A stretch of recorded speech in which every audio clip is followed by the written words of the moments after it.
Дайте пацанам посчитать потери. Сумма нули погибает на сцене. Снова один прогуляюсь без тени. Заливаю один поцелуй на шее. Камень толпа, правда назад, черный каскад. Вижу твой взгляд в hello students, कैसे हो आप सभी लोग। मैं ललित सर स्वागत करता हूं आपका मेरे इस YouTube channel power of physics bye Lalit sir में। तो प्यारे बच्चों, लास्ट टाइम अपन ने बोर्ड की लेड लाइन वाला क्वेश्चन किया था, जो उठना ही उठना है, वो था गाउस लॉ, और उसको प्रूफ भी किया था, उसका सिंपल वेरिफिकेशन भी दिया था। आज मैं एक शॉर्ट टॉपिक लेकर आया हूं, गाउस लॉ की इंपॉर्टेंस। तो some important facts related with the Gauss law.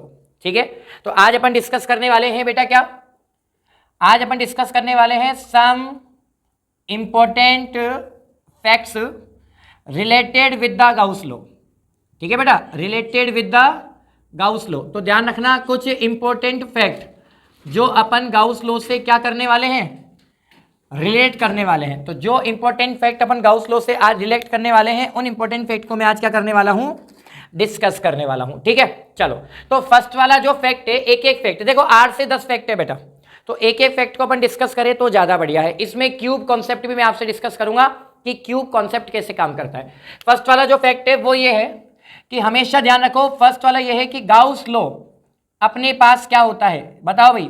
Gauss law क्या होता है, phi E is equals to summation Q upon epsilon naught. होता है कि नहीं होता?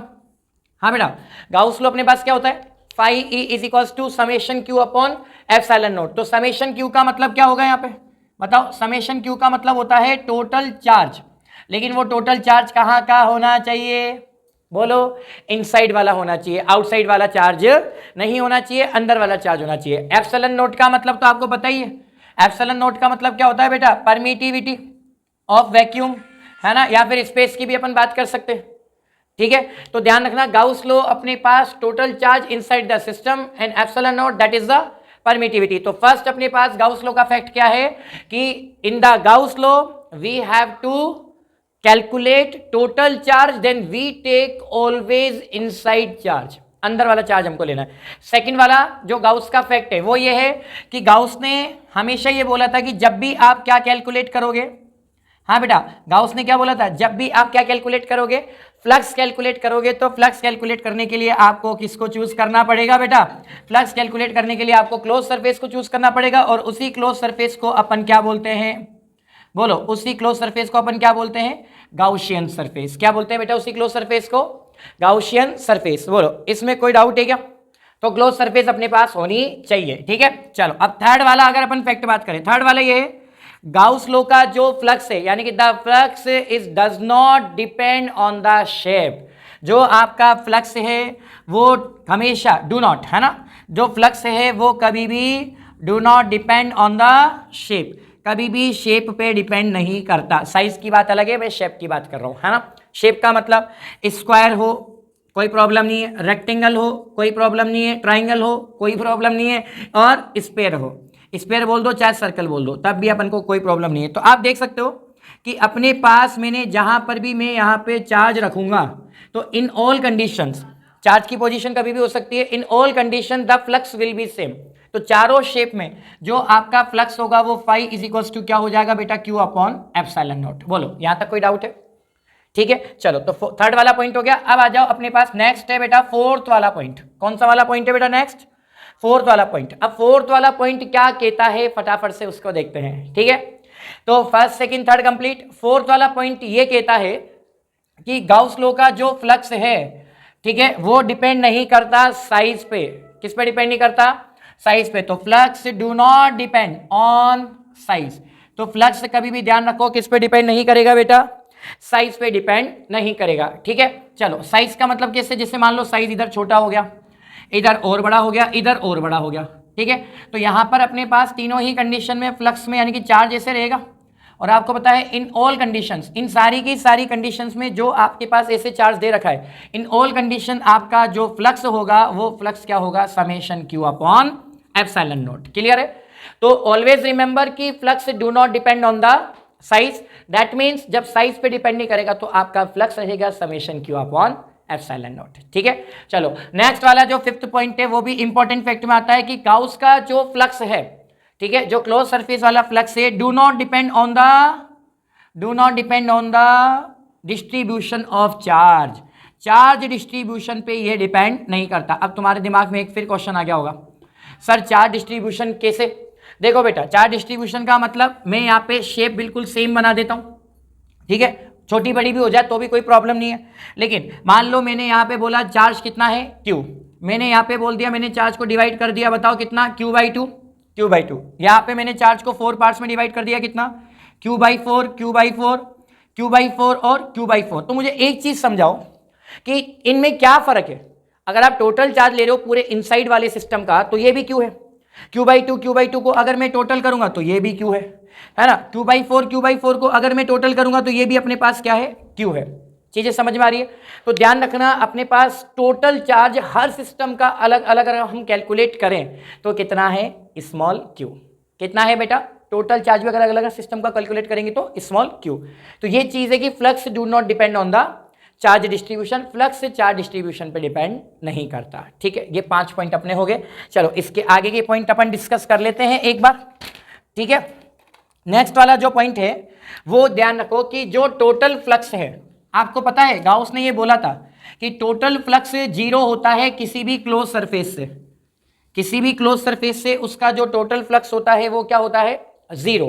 अच्छा 0 नहीं समझ पा रहे तो ऐसे समझो, जैसे मान लो मेरे पास यहाँ पे कोई क्लोज सरफेस है, ठीक है बेटा, इस क्लोज सरफेस को मैंने कुछ भी नाम दे दिया, जैसे मैंने यहाँ पे ए नाम दे दिया, यहाँ पे क्या नाम दे दिया, बी नाम दे दिया। तो मैंने मान लो यहाँ से एक फ्लक्स लाइन एंटर करा दी, यहाँ से फ्लक्स लाइन एंटर करा दी ना, और बाहर ये फ्लक्स लाइन बाहर निकल रही है, बाहर का मतलब इस तरीके से ये निकल रही है। तो मैंने फ्लक्स लाइन इधर से तो क्या करा दी बेटा, बताओ, एंटर करा दी, और इधर से मैंने फ्लक्स लाइन क्या कर दी, बताओ, हाँ भाई एग्जिट कर दी। तो फ्लक्स लाइन जितनी एंटर करा रहे हो उतनी ही एग्जिट होगी, यानी कि मेरे पास अगर मुझे टोटल फ्लक्स निकालना है गाउस लॉ की किसी भी क्लोज सरफेस का, तो वहां पे क्या होगा, फाई एंटर, कितना तो फ्लक्स एंटर कर रहा है प्लस फाई एग्जिट, और कितना फ्लक्स आपका क्या कर रहा है बेटा, एग्जिट कर रहा है। तो एंटरिंग और एग्जिट फ्लक्स अपन को यहाँ पे देखना होगा। ठीक है, ये आपका 6 वाला पॉइंट हो गया। 7 वाला पॉइंट क्या कहता है, 7 वाला पॉइंट ये कहता है कि गाउशियन सरफेस जो है वो ऐसी चूज करो जो इलेक्ट्रिकली सिमेट्रिक हो।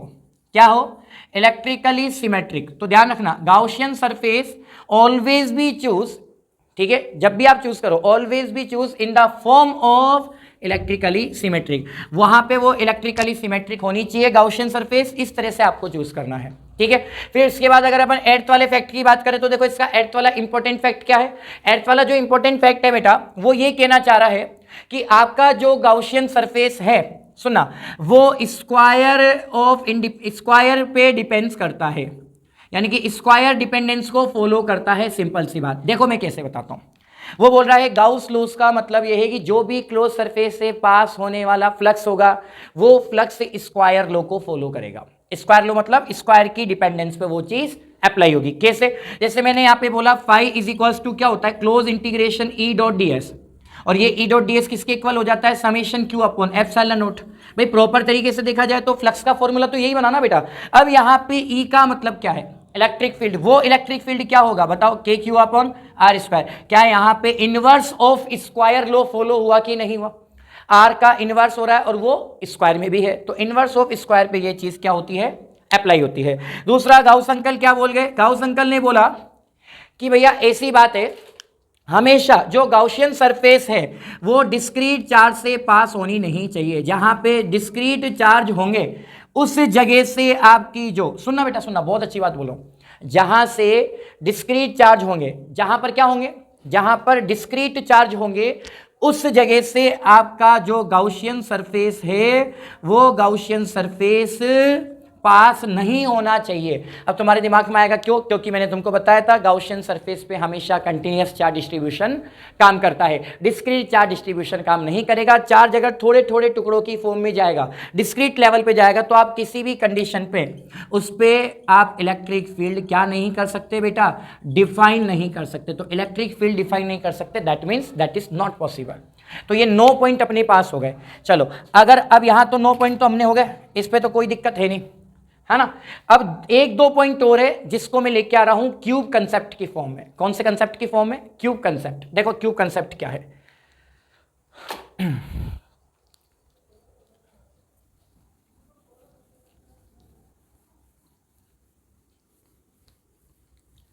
हाँ बेटा, अब क्यूब कंसेप्ट की बात कर लें जरा।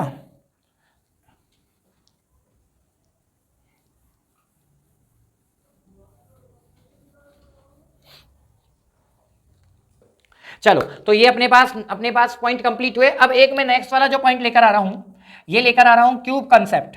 अच्छा, क्यूब कंसेप्ट क्या है बेटा, देखो एक बार इसको समझ लेते हैं ना, ये बहुत ज्यादा इंपॉर्टेंट है। अब पता है होता क्या है, आपको पता है क्यूब है ना 3D स्ट्रक्चर है, ठीक है। जैसे अगर आपको क्यूब को एज्यूम करना है तो आप है ना, जैसे मेरे पास ये रूम है तो आप रूम को मान लो, तो रूम के किसी कॉर्नर पे फोकस कर लो, कॉर्नर से 3 साइड निकलती है, लेंथ, वेट और हाइट, ठीक है। या फिर फेस देखने हो तो आमने सामने वाला 1 2, राइट एंड लेफ्ट वाला 3 4 और अप एंड डाउन वाला 5 6, तो 6 फेस हो गए ना। तो क्यूब के अंदर क्या है, क्यूब कॉन्सेप्ट में हमेशा ध्यान रखो कि यहां पे मैं एक क्यूब बना रहा हूं, और क्यूब बनाने के बाद मैं यहां पे 2 चीज लिखूंगा, है ना। यहां पे अपन क्या ड्रॉ कर रहे हैं, एक क्यूब ड्रॉ कर रहे हैं। अच्छा, एक मजे की बात बताऊं आपको, क्या है कि जो हम क्यूब बनाते हैं उसका एवरी फेस स्क्वायर होता है, और स्क्वायर का एरिया कैसे निकलता है बताओ, स्क्वायर का एरिया कैसे निकलता है। अगर आपको किसी भी कोई भी स्क्वायर फेस दे दिया, या क्यूब का किसी फेस को अपने उसने हाईलाइट कर दिया, समझ रहे हो, कोई भी क्यूब बना के उसने फेस को शेड कर दिया या हाईलाइट कर दिया, तो क्यूब का एवरी फेस स्क्वायर होता है। स्क्वायर का एरिया क्या होता है, साइड इंटू साइड, यानी कि साइड का स्क्वायर, ठीक है। तो उसने यहाँ पे क्यूब दे दिया, अब यहाँ पे इस क्यूब को मैंने इस पॉइंट से कनेक्ट किया, इस क्यूब को इस पॉइंट से, इस क्यूब को इस पॉइंट से, समझ रहे हो ना, और इस वाले क्यूब को इस वाले पॉइंट से मैंने कनेक्ट किया, समझ रहे हो बेटा, थोड़ा थोड़ा ध्यान देते जाओ। इस वाले क्यूब को इस वाले पॉइंट से मैंने कनेक्ट किया, ठीक है। अब यहां पर देखो, ये अपने पास चीजें समझने की कोशिश करना बेटा सभी बच्चे, ये अपने पास ABCDEFGH जो तुम्हारा मन करे आप उसको वो नाम दे सकते हो, ठीक है, जो तुम्हारा मन करे वो नाम दे सकते हो। तो अपने पास जैसे क्यूब है, और क्यूब का यहाँ पे कोई सेंटर अपन ने मान लिया, इस पे मैंने कोई चार्ज रख दिया क्यू, क्लियर। अब कितने फेस हो गए, एक फेस ये वाला, एक फेस ये वाला, एक फेस ये वाला, एक फेस ये वाला, है ना, और एक आगे का फ्रंट वाला, और एक इसके बैक साइड वाला। अगर आपको मैं हाईलाइट करके दिखाऊं तो देखो, ये वाला, ये तो फ्रंट हो गया, जल्दी देख लो फटाफट, ये कैसा हो गया, फ्रंट हो गया, ठीक है। और अगर बैक साइड वाला देखना है तो ये कैसा हो गया, ये बैक साइड वाला हो गया, देखो जो रेड वाला वो बैक वाला हो गया, तो ये फ्रंट और ये बैक, समझ में आ गया। तो एक साइड आगे वाला, एक बैक साइड वाला। तो अपने पास क्यूब कॉन्सेप्ट क्या कहता है कि you have 6 faces of square shape in the cube, आपके पास 6 फेस है स्क्वायर शेप के। तो अगर हम यहां पे क्या करते हैं, हम बोलते हैं flux passing through the complete cube, flux passing through the complete cube, यानी कि पास हो रहा है लेकिन कहां से, flux passing through the complete cube बोल दो, चाहे क्यूब बोल दो, कंप्लीट क्यूब बोल दो, चाहे क्यूब बोल दो, चाहे सुनो चाहे सेंटर ऑफ क्यूब बोल दो, सेंटर ऑफ क्यूब, समझना। अगर फ्लक्स पास हो रहा है पूरे क्यूब से, दैट मीन्स पूरी की पूरी सरफेस से, particular not every face, no no no, only complete face से या फिर कंप्लीट क्यूब से अगर आपका फ्लक्स पास हो रहा है तो उस फ्लक्स की वैल्यू होती है phi is equals to Q upon epsilon naught. Suppose करो कोई चार्ज आपको गिवन है, एप्सिलॉन नोट की वैल्यू आपको अगर पता है तो कि 8.85 इंटू 10 की पावर -12 होती है, तो आप इजीली किसको कैलकुलेट कर सकते हो बेटा, आप फ्लक्स कैलकुलेट कर सकते हो सिंपली, यही तो है। चलो, अब ये flux passing through the complete cube वाला सीन हो गया, तो इसका मतलब आप इजीली इसको कैलकुलेट कर सकते हो। लेकिन अगर उसने बोल दिया, वेरी वेरी इंपॉर्टेंट, यहां पे बच्चा लटक सकता है, उसने बोल दिया कि मान लो कोई कैपिटल क्यू चार्ज सेंटर पे रखा है, तो क्यूब के ईच फेस का मतलब एवरी फेस से पास होने वाला फ्लक्स कितना है। तो देखना अपन को क्या निकालना है, अगर हमको निकालना है फ्लक्स पासिंग थ्रू द, तो flux passing through the each face, समझना बेटा, flux passing through the each face of the cube. अच्छा एक बात और बताऊं, फेस बोल दो चाहे सरफेस बोल दो, बात एक ही है, फेस बोल दो चाहे सरफेस बोल दो, चाहे पर्टिकुलर ईच प्लेन बोल दो, प्लेन भी बोल सकते हैं, इनसे पास होने वाला जो फ्लक्स होगा वो कितना होगा, phi is equals to Q upon. अब आप सोचो, जब कंप्लीट क्यूब से इतना हो सकता है तो हर फेस से कितने फेस है, 6, तो हर फेस से कितना होगा, Q upon 6 epsilon note.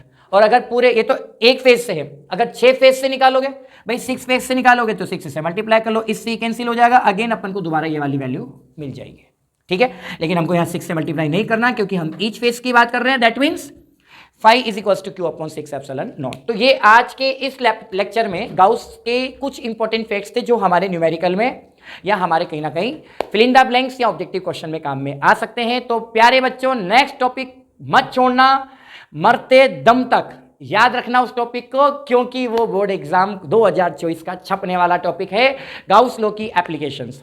3 application से 1 बाय 1 एक एक एप्लीकेशंस में आपके हर वीडियो में डिस्कस करूंगा। तो मिलते हैं अगले वीडियो में, चलते हैं अभी, बाय। वीडियो को लाइक शेयर सब्सक्राइब करना ना भूलें। जय हिंद, जय भारत।